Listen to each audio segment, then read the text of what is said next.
বন্ধুরা আজকে আমি জিরা ইলিশের রেসিপি বানিয়েছি। ঘরে থাকা সামান্য উপকরণ দিয়ে এই জিরা ইলিশ রেসিপি আশা করছি আপনাদের ভালো লাগবে। এই প্রসেসে যদি আপনারা রান্নাটা করেন কালারটা কিন্তু দুর্দান্ত আসবে আর খেতে কিন্তু অপূর্ব লাগবে। তো বন্ধুরা একটা রিকোয়েস্ট, ভিডিওটা লাইক দিয়ে কন্টিনিউ করার চেষ্টা করবেন। তো চলো শুরু করা যাক, কথা না বাড়িয়ে মূল রেসিপিতে চলে যায়। এখানে আমি 5 পিসের মতো ইলিশ মাছ নিয়েছি। আমি 3টে লেজা নিয়েছি, 2টো দাকা নিয়েছি। আপনারা চাইলেন দাকা দিয়েও করতে পারেন, সেটা আপনারা পছন্দ অনুযায়ী নিয়ে নেবেন। তো এখানে স্বাদ অনুযায়ী লবণ আর হলুদ গুঁড়া মাখিয়ে রেখে দেবো প্রথমে। তো মাখানো হয়ে গিয়েছে। এবার একটু সামান্য পরিমাণে সরিষার তেল দিয়ে মাছের উপরে আমি দিয়ে দিলাম। দেওয়ার পরে এখানে আমি 5 মিনিটের জন্য ম্যারিনেট করে রাখবো। তো এই 5 মিনিট ততক্ষণে ম্যারিনেটটা হোক, ততক্ষণে আমি এদিকে মশলাটা বেটে নিই। এখানে একে জিরে নিচ্ছি বন্ধুরা 3 চামচের মতো, আর 2টো শুকনো লঙ্কা নিলাম, 4টে শুকনো লঙ্কা নিয়ে নিলাম। আর এখানে তেজপাতা নিলাম, একটা ছোট ছোট করে পিস করে ভেঙে দিয়েছি। আর এখানে গরম পানি ব্যবহার করছি বন্ধুরা, এতে করে কিন্তু জিরাটা পেস্ট হতে খুব তাড়াতাড়ি সহজে হয়ে যাবে আর কালারটাও কিন্তু খুব সুন্দর আসবে। যেহেতু আমি এখানে শুকনো লঙ্কা অ্যাড করেছি, এজন্য কালারটা দুর্দান্ত আসবে।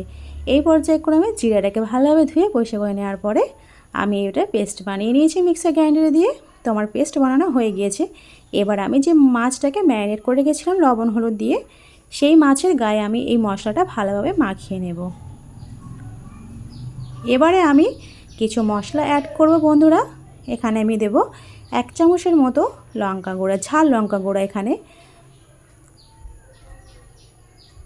1 চামচের মতো দিয়ে দিলাম। আর দেব একটু হলুদ গুঁড়া, সামান্য পরিমাণের মতো হলুদ গুঁড়া দিয়ে দিলাম। দিয়ে এবারে মাছ একদম ভালোভাবে মাখিয়ে নেব। এই পর্যায়ক্রমে আমি 10 মিনিটের জন্য ম্যারিনেট করে রাখবো। 10 মিনিট পর আমি ফিরে আসবো বন্ধুরা। ততক্ষণে আমি একটু ভাজা মশলাটা করে নিই। এখানে আমি একটা কড়াই বসিয়ে দিলাম। সেই কড়াইতে আমি 1.5 চামচের মতো শুধু জিরা নিয়ে নিয়েছি, ভালো করে গরম করে নিতে হবে। নেওয়ার পরে এটাকে আমি বেটে নিয়েছি। দেখতে পাচ্ছেন এই ভাজা মশলাটা আমি বানিয়ে নিয়েছি। এবার এদিকে 10 মিনিট আমার ম্যারিনেট পারফেক্ট হয়ে গিয়েছে। 10 মিনিট পর আমি মাছগুলো থেকে মশলা থেকে আলাদা করে নিয়ে এবার আমি কড়াইতে পরিমাণ মতো আমি এখানে সরিষার তেল দিয়ে দিলাম। আর মাছগুলো দেখতে পাচ্ছেন আমি এবারে ভেজে নেব। মাছগুলো প্রথমে আমি ফার্স্টে ভাজা করিনি, আমি এটা ম্যারিনেট করে ভাজা করছি বন্ধুরা। আপনারা এইভাবে চেষ্টা করবেন বানানোর জন্য, দেখবেন দারুণ খেতে লাগে বন্ধুরা। তো এইভাবে ভেজে নিয়েছি। তো আমার ভিডিও যে যেখান থেকে পারছেন দেখছেন, দেশ বা বিদেশের বাইরে, তাদেরকে অসংখ্য অসংখ্য ধন্যবাদ আমার এই রেসিপি দেখার জন্যে। এবার চলো রান্নাতে চলে যাই। এবার যে মাছ ভেজে রেখেছিলাম, যে তেলটা বেঁচেছে সেই তেলটা দিয়ে রান্নাটা করব, ইলিশ মাছের তেলটা। এবার তেল আমি পরিমাণ অনুযায়ী দিয়ে দিলাম। দেওয়ার পরে এখানে আমি জিরা একটু ফোড়ন দিয়ে দিলাম। আর যে মশলাটা বেটে রেখেছিলাম মাছের গায়ে ম্যারিনেট করা ছিল, সেই মশলাটা দিয়ে জিরাটাকে ভালোভাবে কষিয়ে নিতে হবে যতক্ষণ না তেল ছাড়ছে। তো বন্ধুরা যারা আমার চ্যানেলে নতুন, তোমাদের যদি এতটুকু পরিমাণ ভালো লেগে থাকে তাহলে প্লিজ সাবস্ক্রাইব করে পাশে থেকে যেতে পারে। তো এখানে মশলাটা ভালোভাবে কষানো আমার হয়ে গিয়েছে। এবার আমি ইলিশ মাছগুলো যে হালকা করে ভেজে রেখেছিলাম সেই মাছগুলো দিয়ে একটু কষিয়ে নেব মাছটাকে দিয়ে।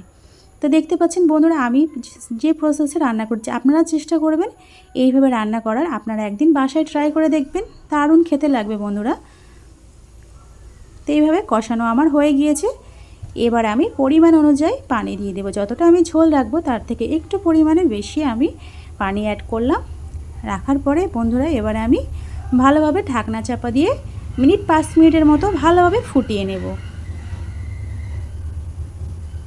তো 5 মিনিট পর আমি ফিরে এলাম বন্ধুরা। এবার উপর থেকে আমি কাঁচা লঙ্কা দিয়ে দিলাম, 4টে কাঁচা লঙ্কা চিড়ে দিয়ে দিলাম।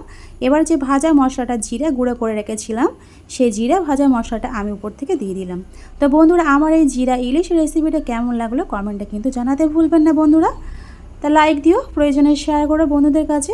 তো আজ এই পর্যন্ত, আবার অন্য এক রেসিপি নিয়ে আপনাদের সামনে হাজির হব। তো বন্ধুরা সুস্থ থাকবেন, ভালো থাকবেন। দেখতে পাচ্ছেন কালারটা কত সুন্দর এসেছে। তো খোদা হাফেজ।